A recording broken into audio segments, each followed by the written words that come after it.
A few years ago, I was sat at the breakfast table, munching on my scrambled eggs and reading the newspaper, and I found an article which has stayed with me to this day. It was an article all about all of the songs which the Beatles never recorded. Paul McCartney said he'd write a song in the evening, and if he couldn't remember it when he woke up in the morning, it can't possibly have been good enough to record. This is a very profound statement coming from perhaps the greatest living songwriter, and it reminds us just how important it is for a melody to be memorable. Now, I'm telling you this because this week I went into the depths of Wiltshire to find a beautiful country church, and unexpectedly, McCartney's theory was put to the test.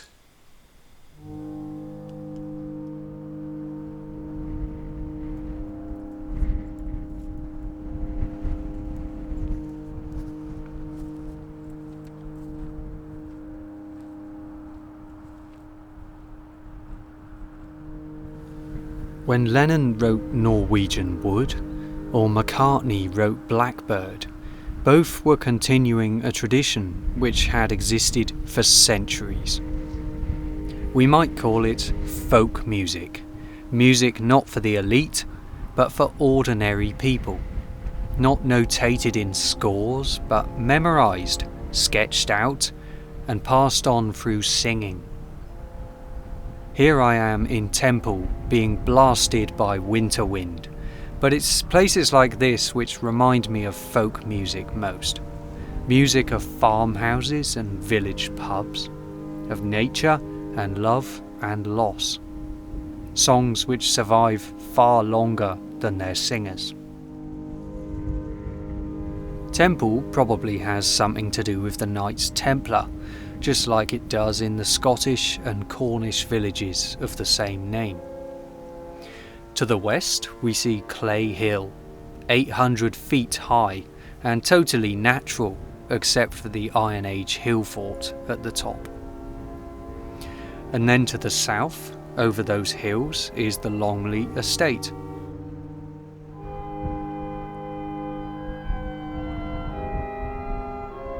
I was lucky enough to see a pair of red kites swooping above me. Back in Shakespeare's day, they were extremely common, picking up rotting food all around the towns and the cities. They look quite small here, but the wingspan is an amazing 2 meters, and eyesight 5 times better than ours. In the 1500s, gamekeepers here would have culled them as vermin, and they were almost extinct a couple of centuries later, except for a few pairs in Wales.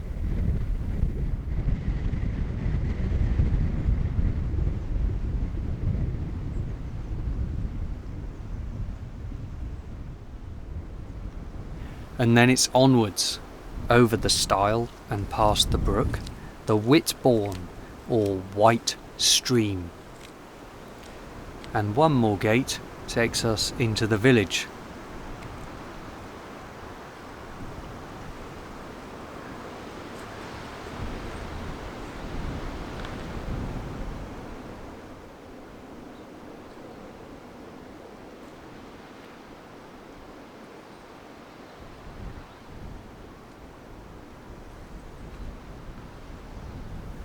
This village is really no more than a tiny hamlet.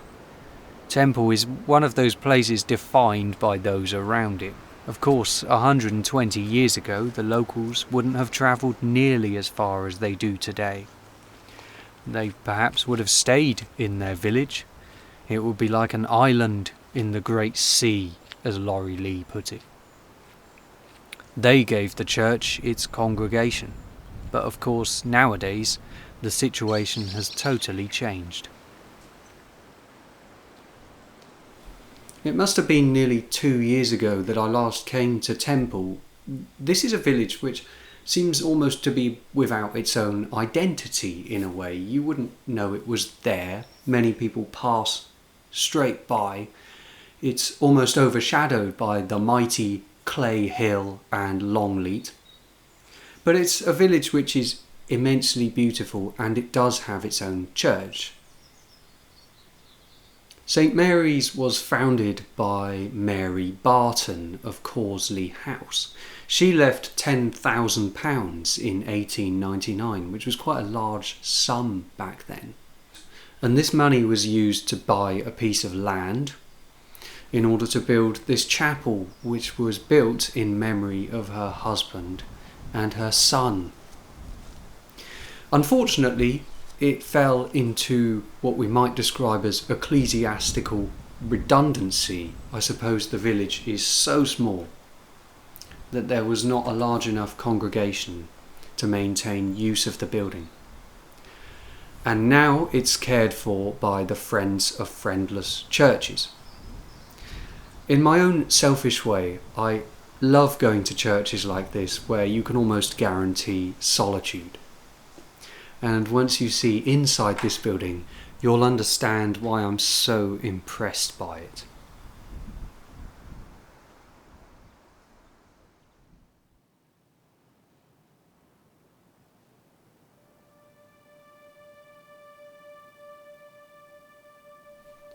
St Mary's is clean and simple, but totally unexpected. This is the arts and crafts movement at its best. It's a reaction against mass production and industrialisation of the Victorian age.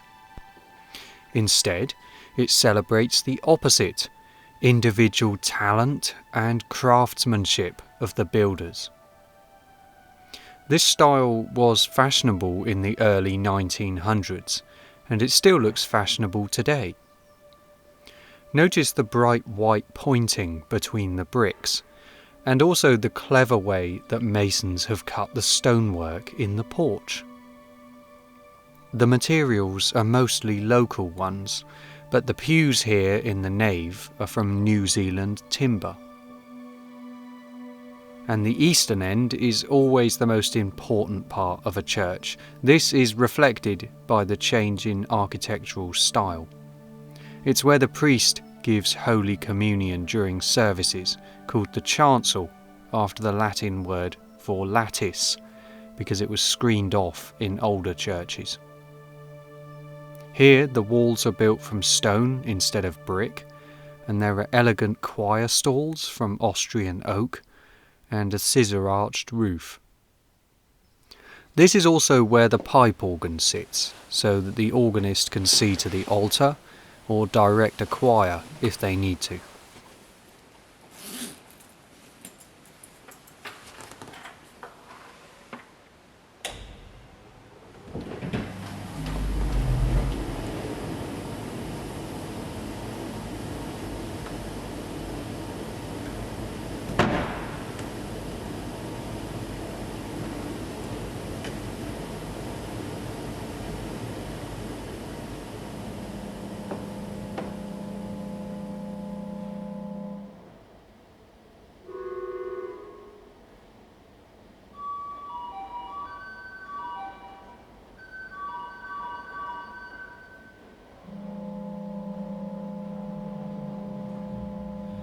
The problem with this organ might be clear to some of you. It has a number of sticking notes which play without me pressing them, and they refuse to stop. It's a common problem with organs that have sat for a while, and though it's quite easily fixable, it's a total nuisance. I'm no organ mechanic, so the best I can do is to try and identify the sticking notes and figure out a way of avoiding them. But so far I can't find a solution, so I embark on an eerie improvisation instead, trying to harmonise my playing with the endless drones.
This instrument has just one keyboard, but that keyboard is effectively split into two parts. There are stops which control the entire organ. There are also stops which are limited to the bottom half or the top half. So the only way you can stop those horrible ciphers is to forget about all the stops which apply to the bottom half of the organ. In other words, to only use the top half, the highest pipes. Believe it or not, I've played for funerals where I have been fighting with ciphers the whole way through. You sit at the organ, you play the opening voluntary, and as you're playing, and as there are mourners sat in the church, you can hear these jarring, whistling sounds, rumbles coming from deep in the organ. These are pipes which refuse to stop speaking. Of course, they will be out of tune with the music that you're playing. So if you're playing for an event like a funeral, you've got to play and at the same time try and figure out what's wrong. The issues may change day by day, so your practice session will only help you so much. Here at Temple, the only way to avoid the problems with the organ are to play melodies up high, without any chords. However, this got me thinking. I did not want to go home empty-handed. Every organ can sound beautiful, so how do you make this one sound beautiful without any accompaniment? And I was sat at the bench and I thought, what's the most beautiful melody I can think of which sounds lovely just as it is? Something I could remember off the top of my head. And the answer was Amazing Grace.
Amazing grace, how sweet the sound that saved a wretch like me.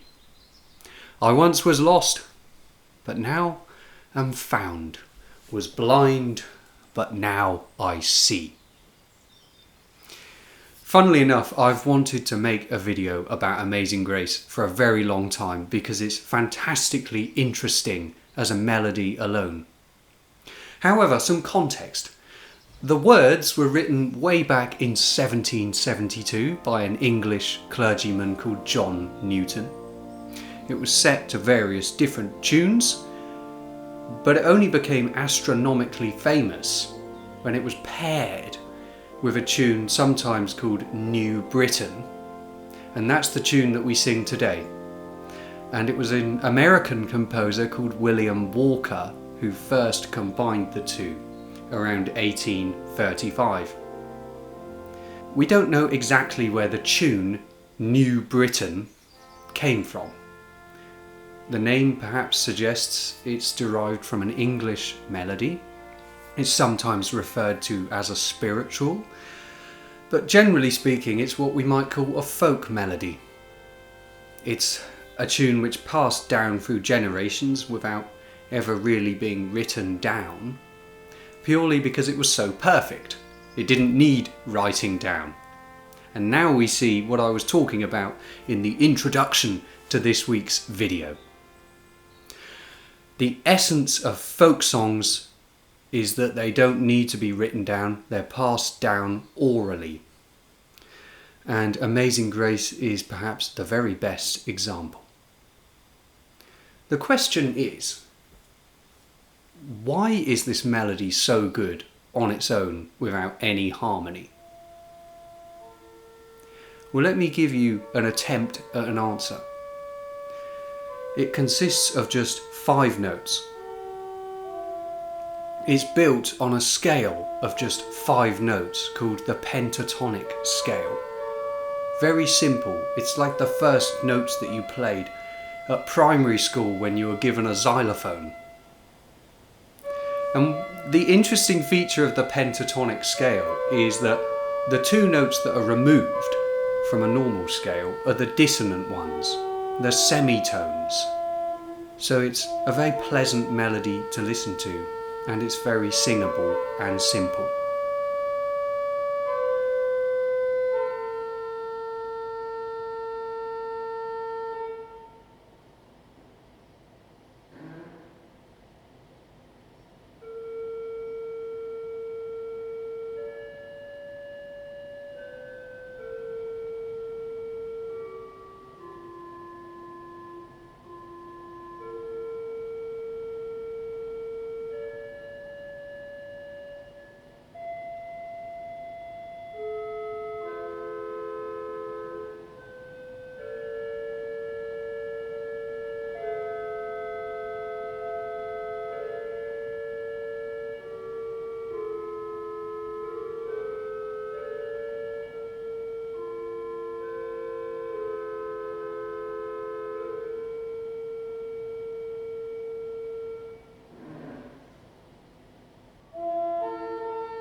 Amazing Grace, the most perfectly memorable melody in history. The tune is wonderful on its own, but of course it really sings when we add harmony, chords underneath with the left hand and with the organist's feet to provide the bass line. And that's how I'd like to conclude today's short film. If you're enjoying this video, then don't forget to click the subscribe button. You just need to look underneath the video and hit that subscribe button there. If you're watching on the television, then find your phone or your iPad and look for the subscribe button there and click on it, and that will notify you every time I upload a new adventure. If you really enjoy these films and you watch them regularly, you can support me financially if you'd like to. Just look underneath the video and there's a PayPal link there.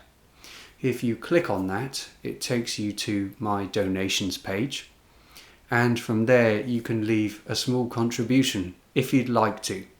Thanks so much. For now, we end in the tiny settlement of Temple with music which has endured for more than 2 centuries and is still going strong today. Thank you for watching. I'll see you next time and have a wonderful week ahead of you. Cheerio.